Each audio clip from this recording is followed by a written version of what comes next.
Tudo bom, professor? Tudo Ó, certo, Richelle aí, ó. Caroline. Tem mais. Não, agora eles vão começar. Boa noite. Tudo bem, Boa Rich? noite, Rit. Boa noite, boa noite. Ah, mas o senhor Serginho é bem gaúcho, né? Bem galdeiro! Isso é criado nos Pampa. As barbaridades. Tá bom. Se eu só colocar para ver quantos tem aqui. Layout geral. Isso aqui eu aprendi com um aluno. Serginho, faz aí. Várias Também coisas quero eu aprendi aprender. com um aluno. Aí eu vejo Ô, todos. Serginho, né? tu passou o link pro professor Alexandre, eu não tenho contato dele. Não passei. Você, Mas- Então passa, senão ele vai ficar de fora. Olha só, Ângela. Boa noite. Eu não vou fazer slide hoje, eu só vou mostrar exemplos de trabalhos que já vêm praticamente pronto, assim, modelos, né, de artigos, de trabalhos científicos, de relatórios, e como é que é a estrutura deles, assim, mas isso aí eu vou falar depois, né. É bem curto, não é muita coisa que eu vou comentar, né, até porque a gente tem recebido trabalhos com vários tipos de letra, várias cores, vários fundos, vários tamanhos. Então, só para seguir uma regrinha, né? Para que tenha um trabalho mais homogêneo, sim. Mas isso aí eu comento depois. Das normas da ABNT, né, professor Serginho? Isso. Galera. Pessoal, antes que o Lucas ele diga que primeiro os mais velhos, eu vou começar então, tá? Tem uma coisa que me incomoda, assim, com um trabalho que eu vejo, assim, né? De tanto fazer artigo, de tanto escrever, né? De tanto fazer trabalho científico já há bastante tempo, né? Bastante tempo dentro da minha idade, né? Eu noto que quando tem, assim, letras diferentes, espaços diferentes e estrutura diferente, assim, no texto, se ele está todo para um lado, ou todo para o outro, ou no centro, se ele não está justificado, me dá uma agonia de ver o trabalho daquele jeito. Não sei se acontece contigo também, professor Enéas, Lucas e a Tati. Para mim acontece isso, né? Então, quando eu vejo um trabalho assim, parece que ele foi retirado, selecionado, copiado e colado num papel para apresentar, né? Então, existem algumas regrinhas básicas, por isso que eu não vou me alongar muito, que são importantes, né? Agora, pegando até uma palavra que o Lucas utilizou agora há pouco, né? Com relação às coisas que normalmente acontecem, né, durante um trabalho científico, de tu ter ele organizado, né, e a gente não tem uma ideia de exatamente como ele deveria ser, né. Então, existem, se tu for, por exemplo, apresentar um trabalho em Santa Catarina, ou for fazer uma apresentação de um trabalho aqui na FURG, em Rio Grande, eles têm um resumo diferente, eles têm tem até um nome tem um nome específico disso, né? Tu vai lá e coloca o teu texto dentro daquele padrão, né? E cada universidade, né? A gente não tem que se preocupar muito com o estilo, porque cada universidade tem o seu. A Tati até comentou, né? Tem que fazer capa sobre capa, não sei o quê. Tem universidades que não têm esse formato, né? Tem um formato um pouco diferente. Então, até, isso é uma coisa que a gente poderia conversar, sentar eu, o Lucas, a Tati e outros professores do Barão, para a gente formalizar uma modelo, estrutura, um exemplo de estrutura nosso, entendeu? Isso é possível. Porque eu fiz um trabalho de TCC, por exemplo, pela FURG era completamente diferente da estrutura da Universidade Federal do Rio Grande do Sul, né, da URGS. Uma coisa é sempre igual. O texto tem que ser justificado, o espaçamento tem que ser 1,5, a letra tem que ser sempre Arial ou Times New Roman, mas normalmente Arial, né? O título tem que ser 14.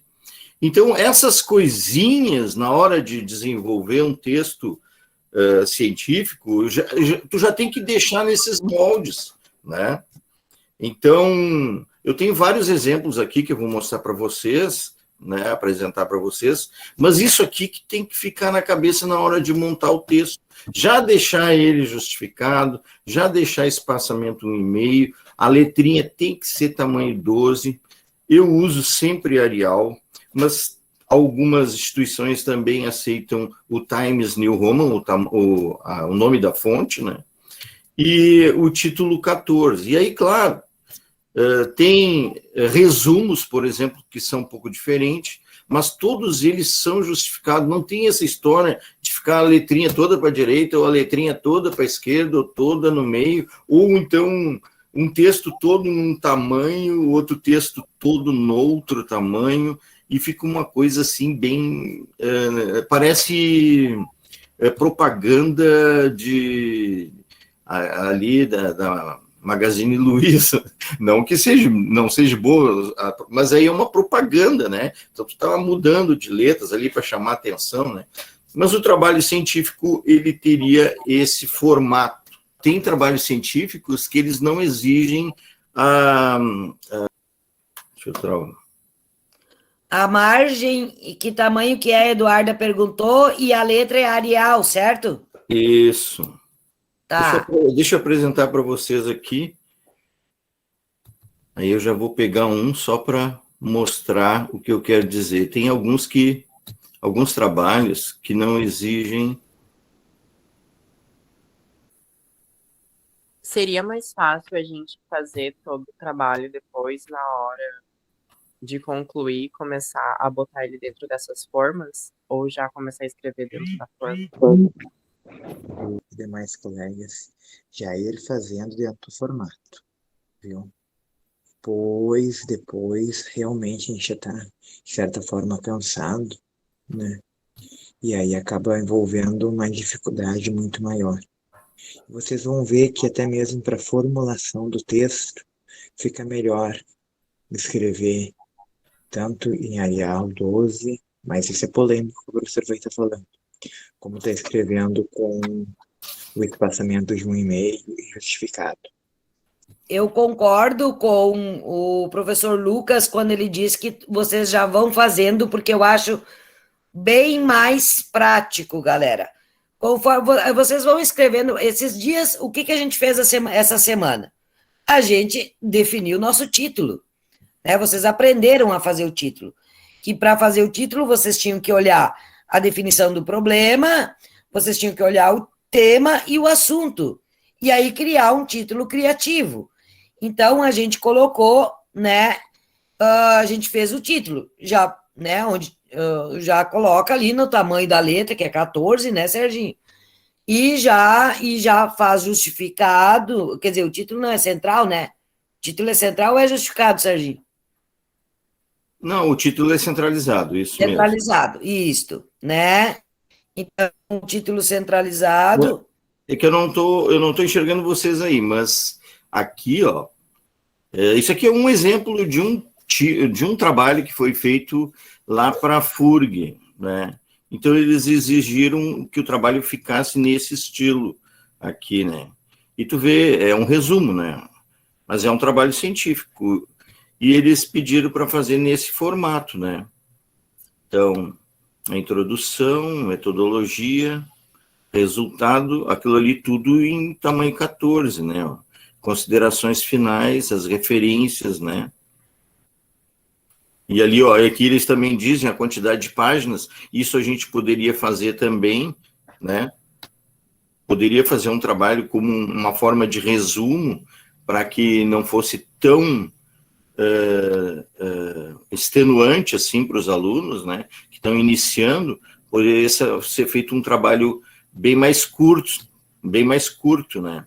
Sim. Aqui, o da URGS, por exemplo, ele é um trabalho que ele exige um pouco mais, né?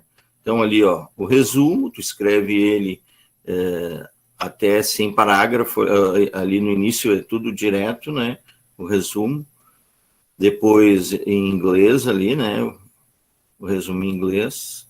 As palavras-chave também em inglês. Aí é que tá. Tem alguns trabalhos, o Tati, e tem sumário, mas não são todos os trabalhos que exigem sumário. A URGS Mas eu exige. pedi, amigo. Eu pedi. Ah, beleza. Tá, Então, eu pedi. Eu o pedi bom porque é eu pegar quero que um eles saibam trabalho. organizar. O bom é pegar um trabalho que já está pronto. Eu não sei se tu sabe, a maioria dos trabalhos agora eles estão praticamente virtuais, né? Tu clica aqui no título e ele vai direto lá para o teu a seção onde tu clicou, entendeu? Uma coisa bem interessante com relação a isso, né? Tá Daí certo. tu acha que eu tenho que tirar o índice dali, Serginho? Acredito que sim. Tenho? Tá. Uhum. Eu tiro, então. Eles vão ficar bem felizes. Eu tiro. Eu também ficaria feliz nos meus trabalhos. Cara, é horrível o sumário. Claro, depois eu aprendi na marra, né? Mas... É uma coisa horrível, né? E aí, isso quando ele tem que continuar fazendo ele no Word, porque se tu colocar ele no Google Docs, No Docs é terrível, né? E outra, isso. ele O que eu ia não, comentar, né? Mas ele isso não fica para um serve outro como momento, link. né, gente? Mas o que eu ia comentar com vocês é que existem ferramentas para se adequar com a ABNT, né? Depois, quando vocês forem fazer, né, por exemplo, uma quantidade grande, artigos científicos, né? Tem ferramentas de complementação, como o Zotero, para o Word, entre outras, para o próprio Google Docs, né? Que aí tu coloca o número que tem no livro, por exemplo, os anais dessa feira, desse congresso, vai ter um ISBN. Então, dentro desse ISBN, aí tu coloca ali aquele númerozinho, e aí tu consegue já ter a BNT. Visa facilitar, digamos assim. Não, deixa eu ler aqui. Eduarda Silva dos Santos. Deus abençoe o mestre dos magos. Aí, Serginho. Viu como é bom vocês virem na aula, viu? É, muito bom. Ai. Ô, Lucas, eu vou passar a bola para ti. A ideia minha era dizer para eles colocarem num formato básico, que seria tamanho justificado do texto, a separação entre as linhas. Eles já têm que começar a enxergar, né, um modelo que tu consegue ver em qualquer trabalho científico. Inclusive TCC, inclusive artigo, inclusive resumo que tu vai apresentar em outras universidades, outras instituições, né? Tem que pelo menos enxergar o trabalho, né? No texto, um corpo justificado, espaçamento 1,5, tamanho 12, título 14, isso aí tem que estar na cabeça da gurizada, e a letra tem que ser Arial, não pode ser, por exemplo, uma letra gótica ali, né? Fica horrível e tu não consegue entender o que está escrito, né? Então, procurem sempre fazer dessa forma aí. Eu já me acostumei, eu olho um trabalho e se ele está num outro tipo de letra, eu até me sinto mal em ler ele, né? Porque eu acho que eu me acostumei dessa forma, né? Mas era isso que eu queria dizer. Tranquilo? Professores, algumas figuras, algumas citações de figuras ou fotos ou imagens, os anexos, o que se faz com eles? Quanto aos anexos, é realmente isso, são anexos, são coisas que tu vai ter a mais, né, no teu trabalho, e aí tu pode colocar lá as fotos nesses anexos, pode colocar também as fotos no corpo do texto, se ela realmente for importante, e aí embaixo ali, em tamanho, me parece que 10 ou 9, não me lembro agora de cabeça, colocar o nome figura 1, tal coisa, figura 2, tal coisa, né? Embaixo dessa figura. E normalmente essa figura tem que constar também da onde ela foi retirada, né? Ou se é uma figura que tu fez, não tem problema. Mas se tu pegou uma figura da internet, pegou a figura de algum trabalho, tu tem que dizer de onde tu tirou e dar as devidas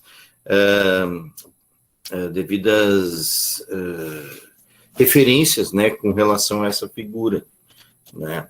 Com relação à citação, ele é recuado, né? Não me lembro se do Astab, eu acho que é 6 centímetros, e tamanho 10, né? E o espaçamento ali parece que é 1. Eu não tenho bem certeza, mas eu posso verificar isso. Mas esse tipo de coisa, às vezes, ali no próprio modelo, ele já está ali, que nem a Ângela falou, tu copia aquele texto e cola ali em cima, que ele vai ficar exatamente naquele formato. Hoje em dia é assim, né? Com esses novos editores de texto, né? Os antigos editores de texto não faziam isso, né? Mas hoje tu tem a opção de deixar conforme está, né? Existem essas opções, né?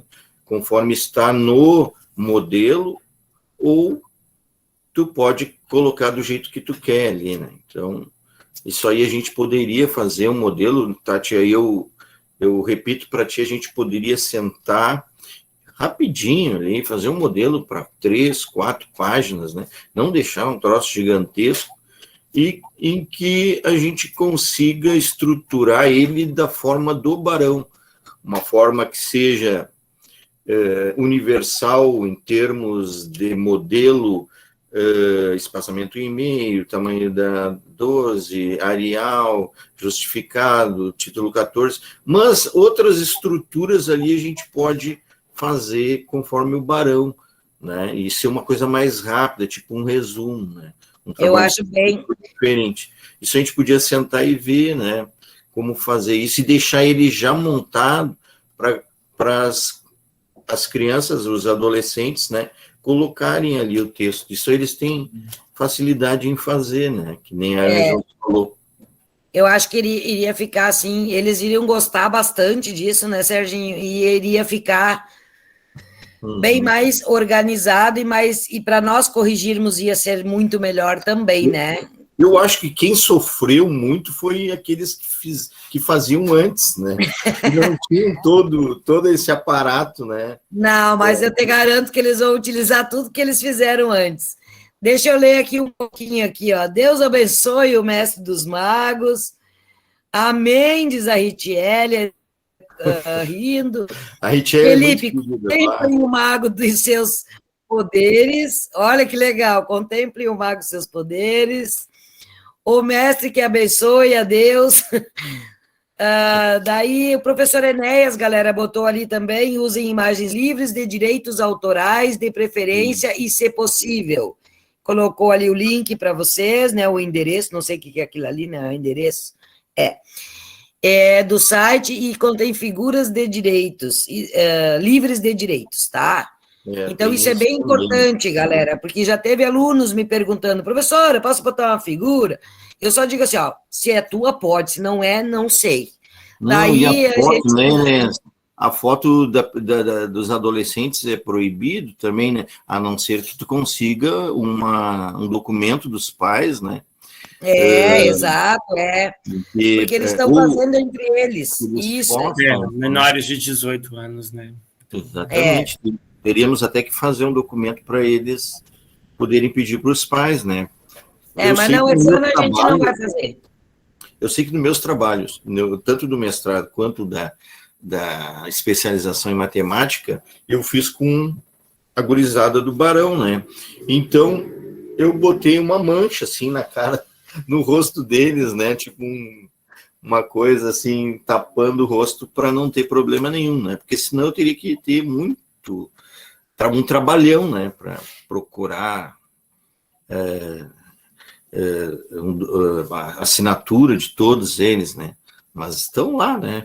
Só aparecendo uma mancha no rosto. Com certeza, não, eu estava só confirmando isso mesmo, né? Se a gente quer publicar essas imagens, a gente, na URGS, esse tipo de projeto, ele tem que passar pelo comitê de ética interno, tem que ser submetido numa plataforma chamada Plataforma Brasil, e tem toda uma tramitação antes de ele poder ser executado. Uhum.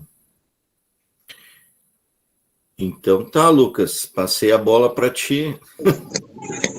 A minha fala, né, hoje vai ser bem rápida. Eu vou preparar um material para estar trazendo para vocês. Daí eu acho que aí a própria professora Tati pode estar tá enviando para os estudantes, né? O que é o meu objetivo de hoje?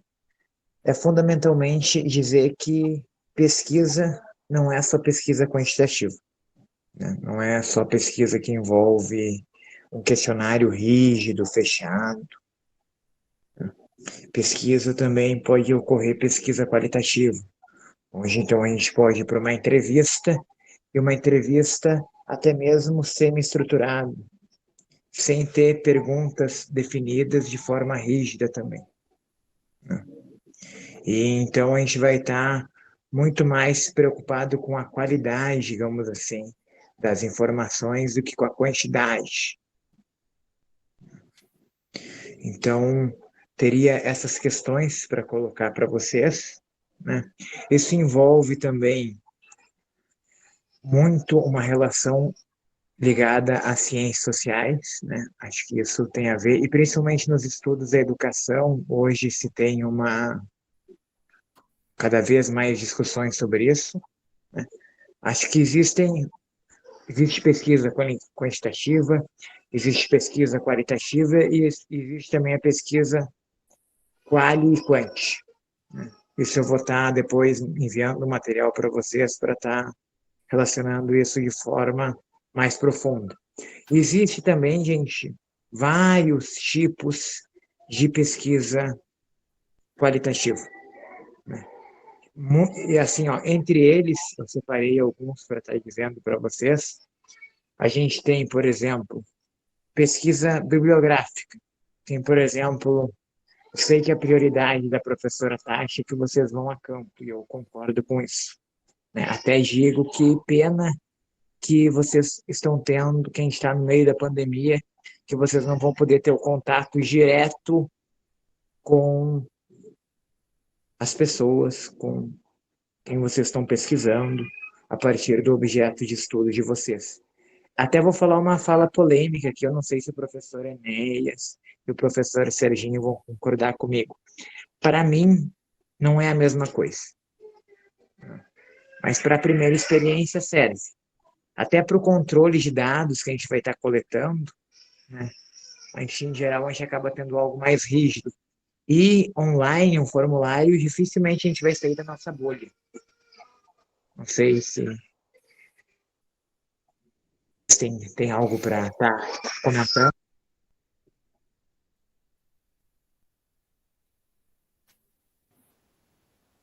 Você fala de publicar somente digitalmente, Lucas? Exatamente, hoje já tem casos, né? Tem alguns até que inclusive vão fazer tudo via digital, via formulário. Uhum. Então, o que eu estou comentando aqui para mim, o que eu considero é que a gente não consegue pegar públicos diferentes, né? A gente vai acabar tendo um público específico ali, que é o público que a gente já se relaciona, né? Sim. A gente tem uma dificuldade de sair desse público. Se eu for pegar quem analisa o transporte, quem utiliza o transporte, por exemplo, público de Tramandaí, o ônibus, né? Eu vou estar pegando as pessoas que eu tenho contato. Se eu fosse na parada de ônibus, eu teria um outro resultado. Sim. É que o momento tem essas limitações, mas de fato, se você faz uma pesquisa com um tema tão específico, justamente o prudente é você ir nos locais em que essas coisas acontecem para ver, né, efetivamente como é que funciona, né? E com certeza vai ter um alcance maior também, né? Certo. Os outros que a gente vai ter, por exemplo, de procedimentos de pesquisa, né, qualitativa, a gente tem a documental, né, a própria pesquisa daí de campo, que vem a ser chamada pesquisação, a entrevista, né, a observação participante, o estudo de caso, né, entre outras, né, que eu posso estar trazendo depois com maior detalhes para vocês, né? Mas isso, gente, carrega uma diferença fundamental. Eu costumo dizer que a pesquisa estatística, né, a pesquisa quantitativa, ela acaba tendo um modo industrial de fazer pesquisa, né? Onde a objetividade, né, é garantida pela distância. E muitas vezes, né, a gente tem uma concepção separada da execução, onde a teoria é o resultado da pesquisa e não o seu pressuposto. Aí o professor Enéas está pensando ali, ele pode falar, pode questionar, né? Essa é uma crítica que eu faço a, digamos assim, um modelo, muitas vezes, não estou falando que todos são assim, não vou generalizar. Estou entrando até em questões específicas aqui, mas um modelo baseado em questões muito positivistas, digamos assim, no fazer ciência. É isso que as ciências sociais acaba trazendo em questão, né? E ela vai ser baseada, em geral, em 4 R's, né? Uma pesquisa quantitativa: na reatividade, na regularidade, na reaplicabilidade e na representatividade. O que vem a ser a reatividade? Estímulos uniformes e neutros. A regularidade, uma pesquisa estandarizada. A reaplicabilidade vem a ser controle das questões externas. E a representatividade, o critério para escolha de amostra. A gente vai ter que escolher uma amostra específica. E nesse caso, gente, eu até acho importante estar trazendo isso para vocês, né? Direcionar bem o público que vocês querem pesquisar, né? A gente pegar toda a cidade de Tramandaí fica difícil. Então, se a gente conseguir pegar um grupo, talvez seja melhor, né? Até mesmo que o tema seja macro. Ah, qual é o impacto? Até vou pegar o exemplo do caso do Lula. Qual é o impacto da, da Amazônia, né? Do, do Desmatamento. na Amazônia, exatamente na cidade de Tramandaí, no Rio Grande do Sul. Talvez pegar um público específico, né? Então, vamos pegar os públicos dos adolescentes, né? Ou, enfim, se eu quero comparar os dados, tem diferença de faixa etária, tem diferença de escolaridade, são coisas importantes, ao meu ver. Ô, Lucas, deixa eu só perguntar uma coisa para não perder o fio da meada. Do que o professor Lucas está falando, galera? Isto, a parte do texto introdutório, tá? Isso aí, muito bem. Ah, muito bem. Tá? É, isso aí, Natália, dentro do texto introdutório. É que a gente Sim. lança as aulas e poucos vão lá olhar tudo que eu botei lá na aula. Botei 400 vídeos, 300 coisas para ler, Coloquei não. os vídeos agora, faz uns Ah, dias. aham. Deixa para Acho mim. que vamos olhar para dar uma ajuda. Isto aí. Muito bem. Então, Lucas, assim, ó, perfeito que tu falaste, né? Perfeito, cara, porque é ali que eles estão, né, fazendo já.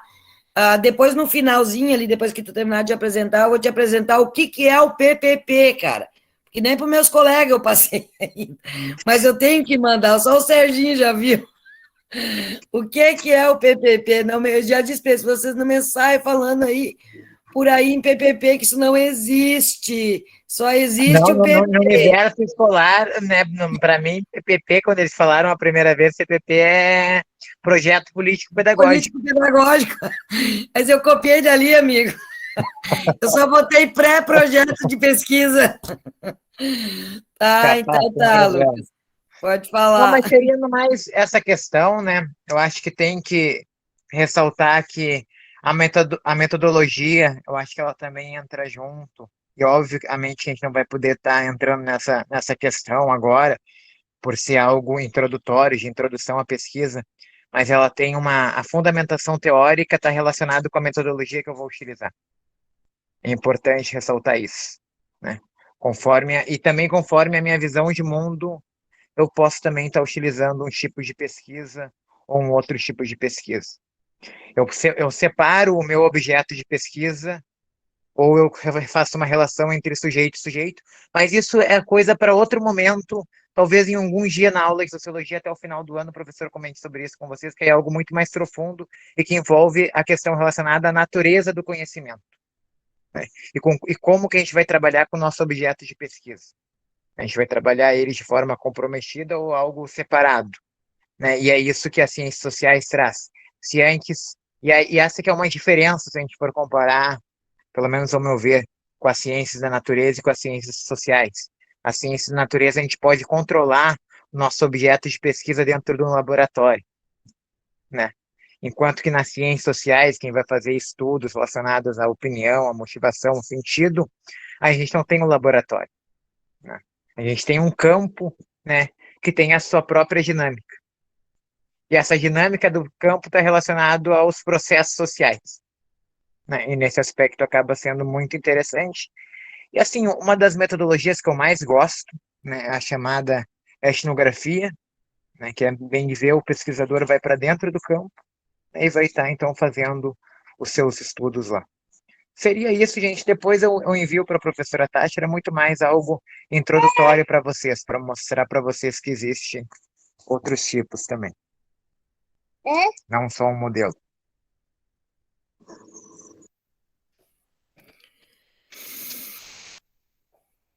Eu só vou apresentar ligeirinho agora para vocês, depois eu vou mandar, eu disse que eu ia mandar para o professor Enéas, mando para o Lucas, mando para ti, para a Mari também, até porque acho que a gente vai continuar esse projeto ano que vem, né, Serginho, se nós estiver vivo e estiver aí, né? Com certeza, aí, vai fazer parte do calendário do Barão, um seminário sobre artigo. O que tu acha, Enéas? Tô dentro. Olha só, que maravilha! Ah, que show, né? Adoro participar. Eu sei, o professor Enéas me convidou uma vez, eu tive que apresentar um pouco da nossa escola ali. E, foi muito legal aquele trabalho, professor Enéas. E foi um trabalho de uma semana, né? De apresentações de vários professores, né? É isso aí que eu acho legal, eu acho super bacana. Tu vê? Bacana a gente fazer esses compêndios aí, cada um traz um pouquinho do que faz, né? Então, acho que vale super a pena. E é diferente, e é bom trazer pessoas diferentes para os alunos assim também, né? Bacana. Uhum. Ciência é uma tentativa da gente... Na verdade, ciência, como ele falou, é a gente tentar ser imparcial ou impessoal, é uma tentativa, né? Muitas vezes a gente fazer isso, mas existem os interesses de todas as fronteiras, né? A indústria farmacêutica não seria tão diversificada se não tivesse não teria tanta medicação assim se não tivesse tanto interesse de grandes grupos por trás disso, né? Mas aí existem todos esses lados aí, né? Então, questões ambientais surgem cada vez mais e elas penetram com dificuldade por causa dos interesses. Petróleo, nem vou começar a lista. Uma outra coisa interessante, a gente tem que se acostumar a pensar sempre, a pesquisar. Agora o professor Enéas colocou ali um link para a gente ver aonde vai ser participar de algum projeto, de alguma coisa. Normalmente tem que escrever alguma coisa. Aí vocês já têm essa noção, né, de estrutura de texto, de como escrever, aquela coisa toda, né? E, cara, para mim já é quase que eu não sei se o professor Enéas, o professor Lucas também, ou a Tati, para mim já se tornou um vício eu procurar lugares ali onde eu apresentar o meu trabalho que eu fiz durante o mestrado, né? Ou até pela especialização. Então, eu estou sempre escrevendo e enviando para ver se eles aceitam o meu trabalho e tal. É quase um vício, né? Então, eu acho que vocês também já começam a pensar, né, nesse tipo de coisa. Procurar ali onde o teu trabalho está sendo divulgado, né, ou se é na área da ciência, ou na área das humanas, né, e procurar enviar esses trabalhos de vocês. Acho que era isso. Acho interessante, professor Sérgio, eu coloquei ele... Tá? Deixa eu tentar colocar aqui o link da... deve ter ido, eu coloquei 2 vezes aqui. Do Salão URGS, que acontece semana que vem, o pessoal pode acompanhar, tem resumos de todas as áreas, vídeos, cursos de até 5 minutos, os alunos de toda a universidade aí vão estar mostrando, né? Os vídeos vão estar disponíveis, aí vocês podem, todo mundo que quiser pode acessar semana que vem nesse link aqui. Tem salão de extensão, de ensino, de pesquisa, salão de início, salão URGS Jovem, que é o pessoal do colégio de aplicação, que é do ensino médio, tá? Eles também estão publicando aí, então vale a pena conferir. Viu? Do ensino médio de qual escola, professor? O colégio de aplicação, ele é uma unidade dentro da URGS, sabe? Tá. Do ensino médio que pertence à URGS. Que show! Mas aí, de toda a graduação, pós-graduação, tem de tudo ali, daí, de todas as áreas possíveis que vocês tiverem interesse. De cada resumo tem um videozinho de 5 minutos, de até 5 minutos, e tem um resumo naquele formato que o professor Sérgio, o professor Lucas falaram. E uma coisa interessante, né, Inês? Às vezes a gente buscar, não só no nosso estado, mas fora daqui, às vezes tem até uma bolsa para ti, financeira, para ti ficar, de repente, num hotel, ou ficar num albergue, né, para apresentar o teu trabalho, né, e a conhecer outros lugares também. É uma coisa interessante fazer esse tipo de pesquisa para ver onde tu pode colocar o teu trabalho, né? Vale a pena.